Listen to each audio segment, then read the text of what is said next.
The another points in audit unit 3, auditors report under CARO 2016. CARO means what?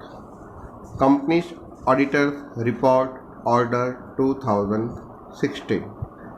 2003 માં હતો, 2013 માં હતો અને આ 2016 માં. આ CARO 2016 એ શું છે કે CARO 2016 ની અંદર અમુક ઇમ્પોર્ટન્ટ મેટર્સ દર્શાવેલી છે. એ ઇમ્પોર્ટન્ટ મેટર જેની અંદર એઝ અ ઓડિટર તમારે કઈ કઈ વસ્તુનું એક્ઝામિનેશન ડિટેલમાં કઈ બાબતમાં કરવાનું છે તે દર્શાવેલું છે. એટલે ઇન શોર્ટ કંપનીની કઈ મેટર્સમાં કેટલું એક્ઝામિનેશન કેટલું ડિટેલમાં કરવું, અમુક માહિતી કમ્પલસરી આપવી તમારા રિપોર્ટમાં, એના રિલેટેડ આ ઇન્ફોર્મેશન છે. તો આ CARO 2016 પહેલું તો કોને એપ્લિકેબલ છે અને એમાં કઈ મેટર ઉપર ખાસ ધ્યાન રાખવાનું છે, આ બે ટોપિક બહુ ઇમ્પોર્ટન્ટ છે. For which companies it is applicable, this should be ask for 2.5 marks. યા which matter should be applicable, this should be ask for 8 marks. એવું યાદ રાખજો. આની અંદર ઘણી બધી મેટર્સ છે. અહીં જુઓ તો તમને ખબર પડે કે 1 નંબરના પોઈન્ટ પરથી ટોટલ 17 નંબરના પોઈન્ટ સુધી. પરંતુ આ 17 પોઈન્ટ નથી પૂછાતા. તમને કોઈપણ ટોપિક્સની અંદર કોઈપણ એક્ઝામનું પેપર્સ જોશો તો તમને ખબર પડશે એની 4 મેટર્સ યા તો મેક્ઝિમમ એની 8 મેટર્સ પૂછાયેલી. તમને 8 માર્કનો ક્વેશ્ચન્સ એવી રીતના પણ પૂછી શકાય, for which companies it is applicable and list out any 4 matter.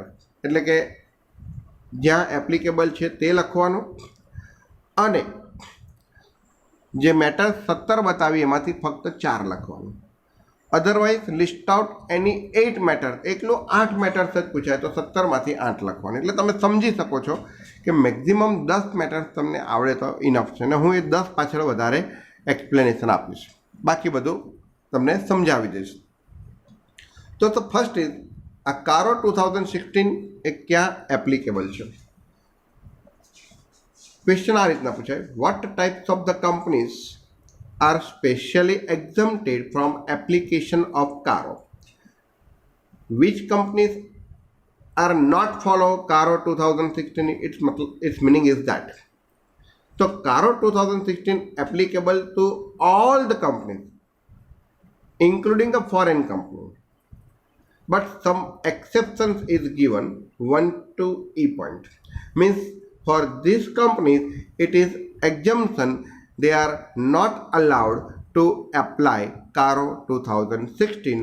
Except these, every company has to apply CARO 2016. So applicability to all the companies, including foreign companies. But some exemptions is given, some exceptions is given. CARO does not apply to the following cases of the company. Whatever into bracket, it is just for information. If you can remind it, then you can write down, otherwise it's okay. For which companies it is not applicable? Banking company, insurance company, insurance company as per 1938, banking company 1949, companies licensed to operate under section 18, means under section 18 those companies which is specially given license for operating purpose, it is for that companies CARO 2016 is not applicable. one person company કોને કહેવાય એ આપણે already લોમાં ભણી ગયેલા છે. And a small company, private limited company which satisfied the following conditions. બીજું કોના માટે not applicable છે? પ્રાઇવેટ કંપનીઝ માટે નોટ એપ્લિકેબલ છે. પરંતુ પ્રાઇવેટ કંપની કઈ નોટ એપ્લિકેબલ છે તો એની સમ કન્ડિશન્સ આપેલી છે. કઈ condition? should not be a subsidiary or holding of a public company. Public કંપનીની સબસિડરી કે હોલ્ડિંગ ના હોવી જોઈએ. મીન્સ આ બધી જ સપોઝ કે કન્ડિશન ફૂલફિલ થતી હોય પરંતુ એ હોલ્ડિંગ કે સબસિડરી હોય પબ્લિક કંપનીની તો એને કારો 2016 એપ્લિકેબલ છે. શા માટે પ્રાઇવેટ કંપનીને એ એક્ઝમ્પશન આપેલું છે? તો કે પ્રાઇવેટ કંપનીમાં પબ્લિકના નાના નથી હોતા, રિલેટિવ્સના નાના હોય છે, રિલેટિવ્સનું ફંડ એમ્પ્લોયડ કરેલું હોય છે, એટલે પબ્લિક જ્યાં નથી, પબ્લિકનો ઇન્ટરેસ્ટ નથી, એટલે સરકારે એને છૂટ આપેલી છે. બીજું, જેની aggregate paid up capital and reserve and surplus means paid up capital and reserve surplus ₹1 crore as on the balance sheet date. જેની એગ્રીગેટ પેડઅપ કેપિટલ અને રિઝર્વનું ટોટલ કેટલું હોવું જોઈએ? જે તે બેલેન્સ શીટ ડેટે 1 crore હોય, 1 crore સુધીનું હોય તો એપ્લિકેબલ નથી, પરંતુ 1 crore કરતાં વધારે હોય તો પાછું applicable. Total borrowing from any bank or financial institutions at any point of time during, ભેગો શબ્દ થઈ ગયો છે, any point of time during the financial year ₹1 crore or more. Debt means એવી કંપની કે જેનું ટોટલ બોરોવિંગ બેંક પાસેથી કાં તો ફિનાન્શિયલ ઇન્સ્ટિટ્યુશન્સ પાસેથી જે તે ફિનાન્શિયલ યરમાં 1 crore કે એના કરતાં વધારે હોય. ડેટ મીન્સ તમે પોતાના રૂપિયા ધંધો કરો તો 2016 એપ્લિકેબલ નથી, પણ બહારથી રૂપિયા લીધા છે અને એ રકમ 1 crore કે એના કરતાં વધારે છે તો એનું હિત સાચવવા, જેનું પાસેથી તમે ઉછીનાર નાના લીધા છે તેનું હિત સાચવવા, તેના ઇન્ટરેસ્ટને ધ્યાનમાં રાખીને ગવર્મેન્ટે 1 crore કરતાં વધારે રૂપિયા લીધા હોય તો તમારા માટે કારો 2016 એપ્લિકેબલ છે, પણ 1 crore કે એના કરતાં વધારે લીધા ના હોય તો એપ્લિકેબલ નથી. તો private limited company which satisfied all the following condition, એક તો એ પબ્લિક કંપનીની સબસિડરી કે હોલ્ડિંગ ના હોવી જોઈએ.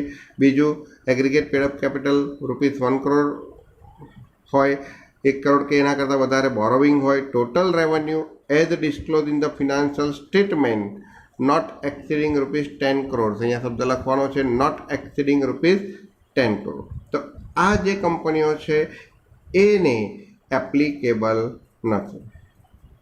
અહીંયા 1 crore આવશે, સોરી, મીન્સ જેની 1 crore કરતાં 1 crore સુધીની પેડઅપ એન્ડ રિઝર્વ કેપિટલ છે, 1 crore સુધીનું બોરોવિંગ છે, ટોટલ રેવન્યુ 10 crore કરતાં વધારે નથી, જે પબ્લિક કંપનીની સબસિડરી અને હોલ્ડિંગ કંપની નથી, તેવી કંપની માટે, તેવી કંપનીઓ માટે, તેવી પ્રાઇવેટ કંપની માટે કારો 2016 એપ્લિકેબલ નથી. એક banking, insurance, licence company, 1% and small company અને પ્રાઇવેટ કંપની, આ સિવાયની દરેક કંપની માટે કારો 2016 એપ્લિકેબલ છે. CFS કારો, CFS means cash flow statement. કારો કારો 2016 reporting shall not applicable to the auditor's report on consolidated financial statement. Means તમે જો કન્સોલિડેટેડ ફિનાન્શિયલ સ્ટેટમેન્ટ બનાવ્યું હોય હોલ્ડિંગ કંપનીનું તો ત્યાં આ એપ્લિકેબલ નથી. તો ક્વેશ્ચન્સ તમને પૂછાય કે what types of the companies are specifically exempted, તો ખાલી આ સેકન્ડ પોઈન્ટ લખો તો પણ ચાલે. હવે મેઇન પોઈન્ટ ઉપર આવો કે આની અંદર કયા મેટર્સ તમારે કમ્પલસરી દર્શાવવા પડે. તો list out the matters to be reported under CARO 2016. તો પહેલું છે ફિક્સ એસેટ્સ. મીન્સ કંપનીની ફિક્સ એસેટ્સ હોય તો એની અંદર તમારે આ 3 મેટર્સ કમ્પલસરીલી ડિટેલ્સમાં લિસ્ટ આઉટ કરવી પડે. કઈ કઈ મેટર્સ છે એ ધ્યાન રાખજો.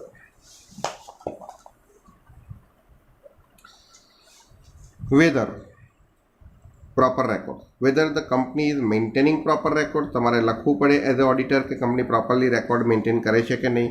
Showing full પર્ટિક્યુલર્સ including quantitative details and situation of the fix asset. એટલે કે ફિક્સ એસેટની સિચ્યુએશન એટલે કઈ જગ્યાએ એસ્ટાબ્લિશ છે તે ના, વર્કિંગ સિચ્યુએશનમાં છે, નોન વર્કિંગ સિચ્યુએશનમાં છે, આઇડલ છે, સ્પેરમાં છે, કેવી સિચ્યુએશનમાં છે તે.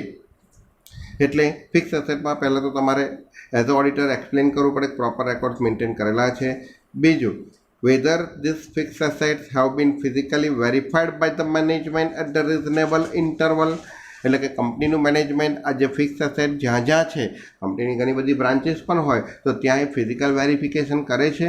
અમુક કંપનીઓ તો 5-5 કિલોમીટરના, આજે તમે રિલાયન્સ ઇન્ડસ્ટ્રીઝની વાત કરો તો એનો ઓવરઓલ આખું જે રિલાયન્સ ઇન્ડસ્ટ્રીઝ છે જામનગરથી 30 કિલોમીટર દૂર 32 કિલોમીટરના ત્રિજ્યામાં ફેલાયેલી છે. તો દરેક એસેટ્સનું ફિઝિકલ વેરિફિકેશન કંપનીના મેનેજમેન્ટ દ્વારા રેગ્યુલર ઇન્ટરવલ, એવું નહીં કે વર્ષમાં એક વખત, દર મહિને, દર 3 મહિને, દર 2 મહિને થાય છે કે નથી થતું. Weather any material discrepancies were notice, કોઈ મહત્ત્વનો તફાવત જાણવા મળ્યો કે એસેટ્સ પહેલાં ઉપયોગી હતી, ધારો કે પહેલાં ઇન્ટરવલે એસેટની શું પોઝિશન છે, બીજા ઇન્ટરવલે એસેટની શું પોઝિશન છે. માઇનોર ડિસ્ક્રિપન્સીસ હોય તો વાંધો નહીં. ડિસ્ક્રિપન્સીસ એટલે કે તફાવત, કોઈ ફેરફાર. તો કોઈ મટીરિયલ ડિસ્ક્રિપન્સીસ એટલે કે મેઇન ડિફરન્સ, કોઈ એવો નોટિસ એટલે કે જાણવા મળેલ છે ઓન સચ વેરિફિકેશન. પહેલું તો વેરિફિકેશન મેનેજમેન્ટ દ્વારા રેગ્યુલર ઇન્ટરવલ દ્વારા થાય છે, કોઈ ડિસ્ક્રિપન્સીસ જોવા મળે છે. એન્ડ ઇફ સો, અને જો એવું હોય તો whether the same have been properly dealt, અને જો એવું દેખાય તો પછી એની જોડે જે યોગ્ય સ્ટેપ્સ લેવા જોઈએ એના માટે એ લીધેલા છે, properly dealt with in this books of account. તો આ બુક્સ ઓફ અકાઉન્ટમાં એનો પ્રોપરલી ડીલિંગ કરેલું છે કે નહીં. તો પહેલું ફિક્સ એસેટમાં પ્રોપરલી રેકોર્ડ કરેલું છે, ફિઝિકલ વેરિફિકેશન કર્યું છે, વેરિફિકેશન હોય તો મટીરિયલ ડિસ્ક્રિપન્સીસ છે, અને જો હોય તો પ્રોપરલી ડીલિંગ કરેલું છે કે નહીં. એટલે મેઇન પોઈન્ટ ફિઝિકલી વેરિફિકેશન, બીજો પોઈન્ટ મટીરિયલ ડિસ્ક્રિપ્શન, ત્રીજું properly deal if so. Third, immovable property. Company પાસે ઘણી વખત ઇમૂવેબલ પ્રોપર્ટી પણ હોય તો એ કેસની અંદર whether the title deeds of immovable property are held in the name of company. કે જો ઇમૂવેબલ પ્રોપર્ટી હોય તેનું ટાઇટલ ડીડ કંપનીના નામે છે ને. ઇફ નોટ, અને જો કંપનીના નામે હોય તો કોના નામે છે, શા માટે છે, વોટ ઇઝ ધ રીઝન, તો ડિટેલ્સ thereof પ્રોવાઈડ. તો ફિક્સ એસેટમાં આ 3 વસ્તુ વિશે કંપનીના ઓડિટરે કમ્પલસરીલી ડિટેલમાં એક્સપ્લેનેશન આપવું પડે. Second, about the inventories. શું કહે છે ઇન્વેન્ટરીઝમાં? Whether physical verification of inventories has been conducted at the reasonable interval by the management. જેવું આની અંદર હતું એ જ લેંગ્વેજ તમે જોઈ શકો છો. Whether the fix asset have been physically verified. અહીંયા પણ એવું લખી શકો whether the inventories have been physically verified by the management at the reasonable interval. અહીંયા પણ એવું લખી શકો whether the inventory has been physically verified by the management at the regular interval and whether any material discrepancies were notice, અને કોઈ material discrepancies છે અને જો હોય તો whether they have been properly dealt with in the books of account. In short, આ જે language છે આ સેમ લેંગ્વેજ તમારે લખવાની રહેશે. કઈ? આ બી પોઈન્ટવાળી સેમ લેંગ્વેજ. અહીંયા ફિક્સ એસેટ છે એના બદલે ત્યાં શું લખવાનું રહેશે? ઇન્વેન્ટરી. તો પણ તમારો આ સેકન્ડ પોઈન્ટ બની જશે જે સેમ છે. ઇન્વેન્ટરીઝની અંદર પણ ફિઝિકલ વેરિફિકેશન મેનેજમેન્ટ કરે છે. જો કરે છે તો કોઈ મટીરિયલ ડિસ્ક્રિપન્સીસ છે કે પહેલાં સ્ટોક બધો બહુ હતો પછી સ્ટોક એકદમ ઘટી ગયો, તો શા માટે ઘટી ગયો? તો કદાચ પ્રોડક્શન વધારે થયું. સપોઝ કે હાઇડ્રોક્લોરિફાઇલ ની કોઈ ફોર ધ એક્ઝામ્પલ હું તમને કહું કે રો મટીરિયલ છે કંપની પાસે અને એ ફાર્માસ્યુટિકલ કંપની છે, હાઇડ્રોક્લોરિસિનની મેડિસિન બનાવે છે. તો આ કોરોના વાયરસને કારણે એનું ઉત્પાદન એને રાત દિવસ ચલાવવું પડ્યું અને પહેલા 3 મહિનામાં એની આગળના 3 મહિનાની અંદર જે સપોઝ કે એની પાસે રો મટીરિયલનો સ્ટોક હતો એ પછીના 3 મહિનામાં માર્ચ, જાન્યુઆરી, ફેબ્રુઆરી, માર્ચ, પછી એપ્રિલ, મે અને જૂનમાં જે સ્ટોક હતો એ બંનેમાં આબ જમીનનો ફરક રહેશે. કેમ? તો કે પ્રોડક્શન એકદમ માસ લેવલ પર થયું, એની રિક્વાયરમેન્ટ એકદમ માસ લેવલ પર હતી. તો પછી એનું રીઝન બતાવવું પડે. આ તો એક એક્ઝામ્પલ આપ્યો કે આવું થઈ શકે. આપણે લેટેસ્ટ એક્ઝામ્પલની વાત કરીએ છીએ. પછી ઘણી વખત એવું પણ બને કે જે કંપની બંધ રહી છે કે પહેલાં 3 મહિનામાં એનો મટીરિયલ ઓછું રહ્યું હતું અને પછીના 3 મહિનામાં મટીરિયલ ઘણું બધું પડી રહ્યું. તો શા માટે આટલું બધું મટીરિયલ ડિસ્ક્રિપન્સીસ કેમ થયું? તો પ્રોડક્શન જ નથી થયું, રો મટીરિયલ જ નથી વપરાય. એટલે આપણે બે વાત કરી શકીએ છીએ. ત્રીજો પોઈન્ટ લોન, એ આપણે નેક્સ્ટ વિડીયોમાં જોઈએ છીએ.